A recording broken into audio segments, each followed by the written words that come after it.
Good day, muscle car fans. Today I'm going to do an unboxing of this M2 Firebird from 1968. This is only my third M2 I've ever purchased in my collection, and honestly, I probably would have never bought this, but my friend has this car. So he has the 68 Firebird in this red color, so whenever he comes to visit me, I'm going to surprise him with this because he doesn't collect diecast cars, so I think he'll be pleasantly surprised. So let's take a look here. Now the reason why I don't really buy M2s or Auto Worlds, I don't have any Auto Worlds, is because the opening panel gaps really bother me. I went, in the store there are 3 of these, so I picked the best one. The panel gaps on this are actually pretty good. Hold on, let me go down a little bit here. So I picked the best of the bunch, but the reality is, even though that's relatively tight, it just looks really different from the panel lines here in the back in the door. So it's so inconsistent with the rest of the model, it really bothers me. And then, is the engine well detailed? I don't know. I can't even seem to open this hood. It's so like stuck together. Well, I pulled this out. This is a Camaro, and look at these panel lines. So if you look at that panel line, it's a millimeter wide, according to this ruler. It's about a millimeter right there. So if I take a millimeter and I multiply it by 64, that would be the gap right there between my fingers on the real car. So it's just not realistic. I really wish these companies would just stop doing that, these opening hoods, because the engines don't really look very detailed because they're made of metal, I'm guessing. Look at this intake plenum. That just doesn't look realistic. Some of the plastic engines on the import models seem to be a little better, but honestly, if you look at the most expensive cars in diecast, they don't have opening panels, and there's a reason, because they look realistic. So, and there are really rare chances someone from Auto World or Greenlight or M2 is watching. Save yourself some money and put some plastic headlights and taillights on your cars instead of wasting it on these opening features, I think. I don't know, what do you guys think? I might just be off in my own world of delusion, or it's just not going to happen, I suppose. Okay, well anyways, let's go with this casting here. I'm looking at the paint. That's my number one issue after the appearance of the model itself, and it's quite nice. I'm not seeing any imperfections in the paint, so very happy. Well, what is that? It's like a stain right there on the roof. Fortunately, I was able to wipe it off. Okay, yeah. So in general, I think this one's okay. A little silver there. I don't know. Let me take it off the stand as well, because it's kind of getting in the way of the view.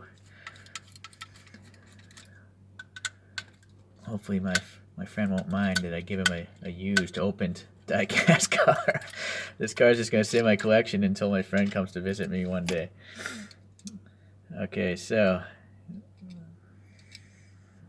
yeah, I guess we'll start at the front here. So these painted headlights really bother me. It's an issue with this brand, I think. It really detracts. The first thing that detracts is that hood line, but then the second is that. But trying to ignore those things, it's all right, I guess. Well, these turn signals are just painted white. I guess maybe they're clear plastic on the real car.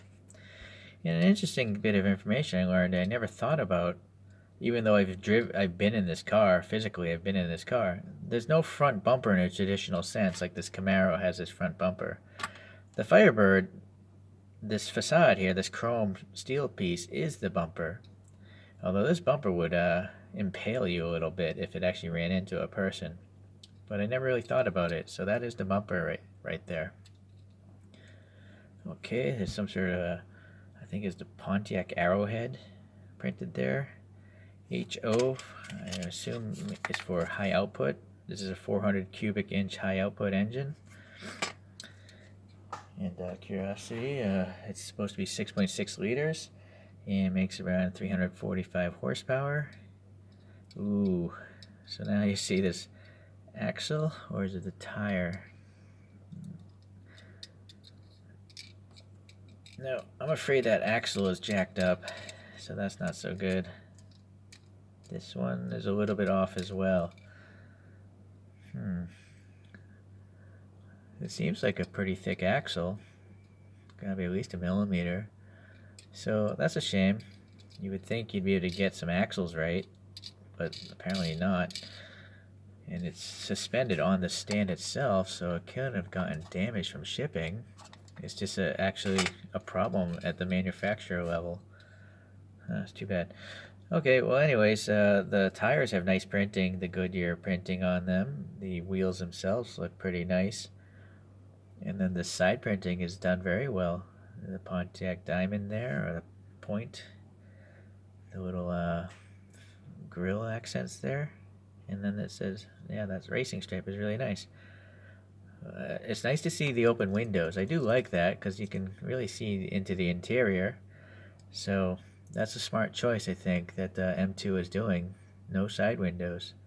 So we can see the interior. I think there's some stripes there molded into the seats. Right, there you go. You can see some ribbing on the seats. So that's really nice molding. Okay, let's wrap around to the back. So the printed on taillights. It does seem like this side is off. They're not horizontal. They're angled down to that corner. This one, a little better, but it still seems like it's off a little bit. What do you guys think? Definitely the keyhole and this arrow point are also not centered on with that. I'm guessing the fuel cap maybe is there. I do like that it says 1968, so I know what year this Firebird is. Okay. And unfortunately, because it's red, it is a nice paint red, but it was filled in so much back here.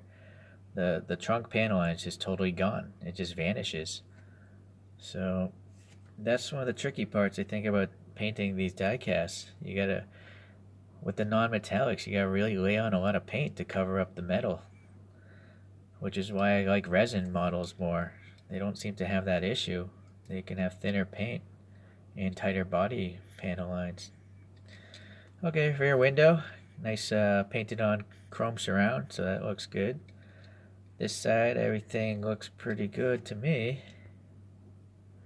Yeah, I guess nitpicky here, that little, this graphic is a little bit messed up. I don't know if it wasn't printed on fully or got scratched off. There is some printing here. I'm assuming that must say 400, yeah, for 400 cubic inch. And these ram air scoops, I believe, are actually functional. This is an option on this year of car. So those are functional ram air scoops. And this bulge, you might ask what it is. It's for the tachometer. There's actually a rev meter outside the windshield. So I think that's pretty cool. You know, the further away from a driver, the easier it is to see. That's why you have a lot of Japanese cars, classic Japanese cars, have the mirrors way up on the front of their fenders because you get a better angle of view. Makes the car look a little goofy, but I kind of like it now because it's just so different from modern cars where they have the side mirror right here, which actually is a worse angle to see from. Okay, well, I guess all in all, I mean, because I cherry picked it from the store, this hood gap isn't so bad, not nearly as bad as this Camaro. I mean, this Camaro, I don't know what went wrong there. It's like the casting itself is just so small, the hood, compared to the opening on the body, whereas this is much tighter.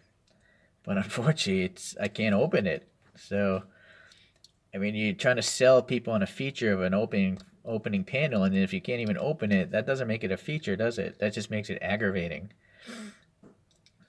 If I was a little kid, by now I'd probably taken a hammer to this and smashed it. So, that's too bad. Okay, well anyways, sorry for the really negative attitude, but I mean this thing was like $10.